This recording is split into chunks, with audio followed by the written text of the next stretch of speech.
Ai. Professor, você estava falando aí mais cedo do lance do impeachment sendo, inclusive, um processo natural da democracia que aconteceu no começo dos anos 90 e tal. Bom, a gente acabou de sair de um impeachment e agora a gente tem uma galera aí, porra, nervosa pra tirar o Bolsonaro. Num improvável cenário, na minha opinião, num cenário bem improvável de um impeachment do Bolsonaro, isso teria um impacto muito negativo para o Brasil nas relações internacionais? Olha, teve, assim, uma democracia, ela se consolida quando acontecem transições de poder da maneira planejada. Assim, impeachments acontecem, obviamente, eles são um pouco traumáticos, mas quanto mais a democracia consegue passar o poder de um governo que está terminando o seu mandato para outro, mais consolidada ela é, melhor vamos dizer, sua reputação também, sua estabilidade democrática, né? O que aconteceu nos Estados Unidos é um sinal de uma democracia muito fragilizada, que é a pessoa derrotada não aceitar a própria derrota. A própria derrota. Então, o que a gente teve no Brasil, nos Estados Unidos foi uma transferência não pacífica de poder. Morreram pessoas, né? Então, assim, o ideal, obviamente, é que você não tenha com alta frequência um impeachment. Por quê? Porque para futuros presidentes isso é um problema, porque lá, vamos supor que ele vai sofrer um impeachment e o próximo presidente que viaja para um país e promete assim, vamos dizer, eu vou implementar um acordo de comercial, eu vou defender um acordo comercial entre o Brasil e seu país. Outro lado, se pergunta, será que esse cara ainda vai estar no poder daqui a um ano? Porque já que tanta gente está sofrendo impeachment, então no Peru, por exemplo, isso tornou-se um problema sistêmico. A maioria dos presidentes estava enfrentando o risco de impeachment. Então, ninguém era muito difícil negociar com o presidente peruano. Agora, no caso, obviamente você também pode dizer, um presidente que viola a lei e não sofre impeachment também é um problema. Porque daí a percepção de fora é alguma coisa lá não está funcionando bem. Porque existem leis claras e quando o presidente viola essas leis, a princípio ele deve sofrer as consequências disso, inclusive porque isso pode abrir um precedente de que qualquer futuro presidente está vendo o que está acontecendo e diz, olha, o cara conseguiu dar um jeito, então eu posso continuar no mesmo estilo, basicamente, sem me preocupar com o impeachment. As leis não me atingem. Que é vamos dizer, o maior teste da democracia, né? Se as leis atingem assim, são aplicadas contra os poderosos. Então, eu obviamente converso muito com pessoas que justamente defendem o impeachment imediatamente, mas eu conversei muito com pessoas nos Estados Unidos que trabalharam para impeachar o Trump. E aconteceu 2 vezes, e 2 vezes o Senado não ratificou o impeachment. No caso americano é um pouco diferente. O presidente pode sofrer impeachment no Congresso e se mantém no poder. Aqui é diferente. Quando o Congresso vota por impeachar o presidente, ele já é afastado. Entendeu? O Congresso que é mais poderoso, então. Nesse sentido. Sim. E muitas pessoas que detestavam o Trump diziam: é importante o Trump perder uma eleição. Porque se você tira ele de lá, ele para sempre vai dizer eu fui tirado de maneira legal. Tudo bem, agora ele perdeu uma eleição e mesmo assim diz que foi. Então, assim, eu acho que há bons argumentos dos dois lados. E a gente está indo para o mesmo caminho aqui no Brasil, não tá? A gente vê o presidente puto com as urnas. O que é engraçado, porque ele foi eleito pelas urnas. Verdade, não reclamou. Não, e muitas vezes ao longo da sua carreira. Exato. Muitas vezes, repetidas vezes. Eu acho que a expectativa lá fora é que uma repetição do 6 de janeiro nos Estados Unidos, né?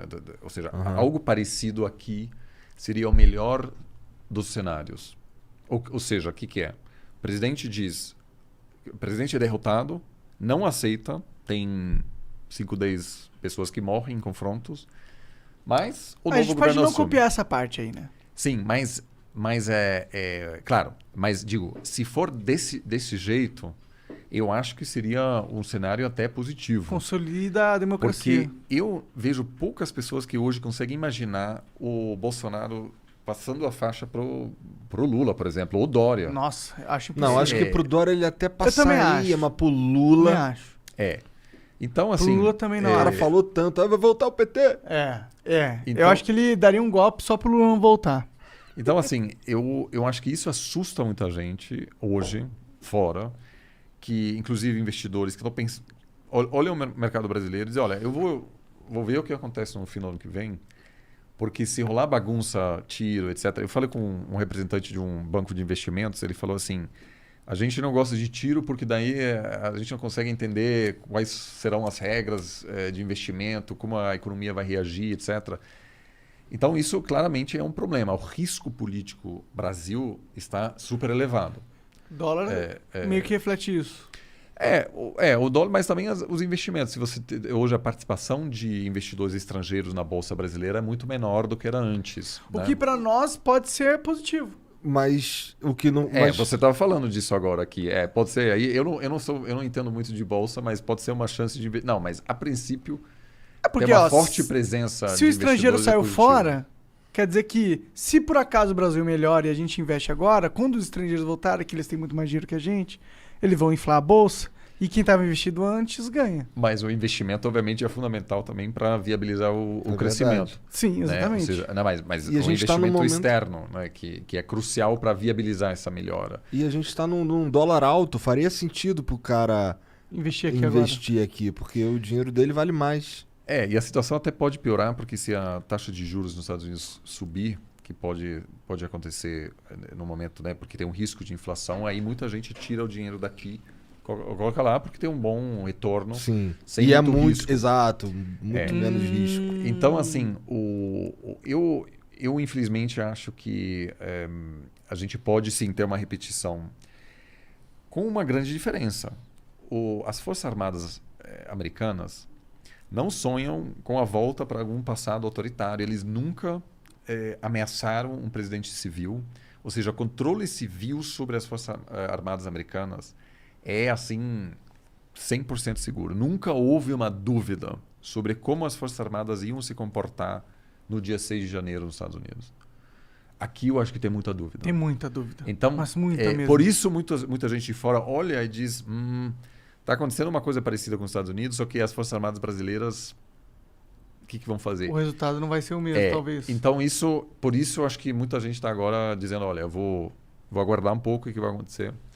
E isso é uma preocupação da comunidade internacional, porque o Brasil é uma das maiores democracias do mundo. E uma erosão da democracia brasileira representaria, inclusive para o governo americano, um desafio grande sobre como lidar com aquilo. Porque daí tem uma série de questões. Será que a gente vai isolar o país? Será que a gente... Nossa, é o fim do mundo essa porra acontecer. Então... se o Bolsonaro dá um golpe...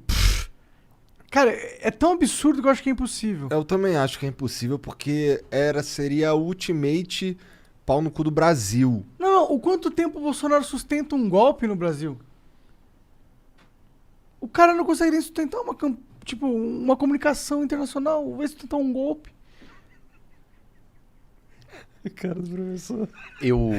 Tirar uma risada do alemão é difícil. Eu acho que a gente precisa estudar rupturas em outros países para ter uma noção disso. Eu acho que eu acho que o plano de qualquer autoritário não é evitar uma ruptura clássica, porque essa sempre pode causar uma reação negativa da comunidade internacional. Então, vamos dizer, as erosões mais típicas agora acontecem ao longo de muitos anos. A Venezuela, por exemplo. A Venezuela era um país democrático, hoje não é mais. Só que ninguém sabe a data em que a Venezuela deixou de ser uma democracia. Então foi muito, vamos dizer, bem feito, entre aspas, porque havia pequenos passos. Aquele líder da oposição vai preso. Eu vou mudar a lei para que os juízes só terão indicação temporária. Então eles vão estar com medo do governo porque eles querem que os seus cargos renove. Então, vou dando pequenos passos. Né? Isso aconteceu em muitos países aqui na região, mas também tivemos casos de ruptura clássica e a comunidade internacional não pode fazer tanto. Às vezes, né, isso é o que você estava dizendo, a gente tem a expectativa de que alguém vai fazer alguma coisa, mas quando o Fujimori, por exemplo, deu golpe em 92, no Peru, o Brasil falou, olha, o que vamos fazer? A gente não tem o que fazer. E foi naquela época, foi ainda o governo FHC que... O FHC não foi para a inauguração do próximo mandato do Fujimori. Para mostrar que ele não estava gastando aquilo. Mas assim... Foda-se. Não vai mudar nada. Então, infelizmente, os mecanismos que foram estabelecidos na América Latina ao longo das últimas décadas, que em vários casos golpes foram... Rolou uma vista grossa. Vamos dizer, aconteceram, em alguns casos, até a comunidade regional conseguiu parar. Por exemplo, o Paraguai teve uma tentativa de golpe em 96. O presidente que estava ameaçado, ele pegou um avião particular para Brasília, falou com o FHC e o FHC ligou para um soldado, um general brasileiro que conhecia esse general golpista paraguaio. E o general brasileiro disse, olha, se você der golpe, a gente vai te isolar economicamente e o Paraguai vai colapsar. E aí esse cara, o general Oviedo, decidiu não dar golpe. Caralho! Caralho! Inclusive, isso é uma história incrível. O embaixador brasileiro em Assunção fez uma festa de aniversário dele, mas não era o aniversário dele, para chamar esse Oviedo e toda a High Society de Assunção para que o presidente pudesse, durante essa festa, pegar o aviãozinho para o Brasil para ter a palavra. Ele queria que isso fosse feito ao vivo. E o FHC conta isso nas memórias dele. Mas a gente também entrevistou o presidente Vasmossi, o Paraguai naquela época, que disse, olha, você tem que resolver isso para o FHC. E o FHC agiu e protegeu a democracia paraguaia. Cara. É um dos grandes aí ele momentos. ganhou uns pontos na minha concepção. Tá vendo? O FHC ganhou uns pontinhos aí. Tá vendo? Aí, você é James Bond. Só que isso hoje não é difícil imaginar disso acontecer.